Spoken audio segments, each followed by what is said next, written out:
Hey, one of the things that I love is a good fire, especially a good wood fire. And this is going to be pretty obvious, but a couple of things I've noticed are you have to continue to add wood to a fire to keep it going. But new wood isn't the only thing that keeps a fire going. The fire, or the wood that's in the fire, keeps the fire going because it keeps it hot. If you were to remove a piece of wood from a fire over time, and not over a long time, that piece of wood is going to cool. I think in the same way as Christians, when we are called to gather, when we remove ourselves from the gathering, we talked about this quite a bit last night. When we remove ourselves from the gathering, our faith cools.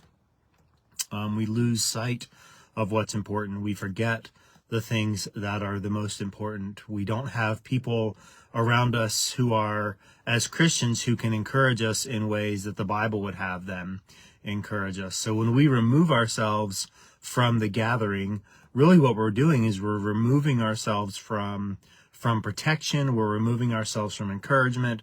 We're removing ourselves from the influence of God in our lives, because God works in a lot of ways. And one of the primary ways that God works in the life of the Christian is through the local church.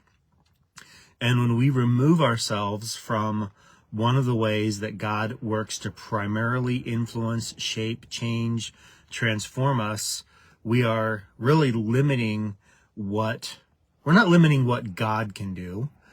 We're limiting, sorry. But what we are doing is we're limiting the kind of transformation that can only take place when we're around other believers.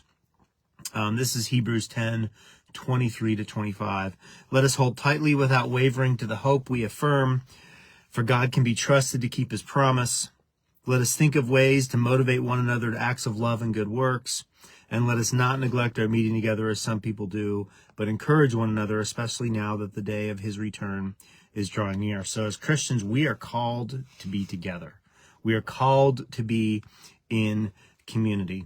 If we are not in community, we cannot motivate one another to acts of love. We cannot motivate one another to good works. We cannot encourage one another.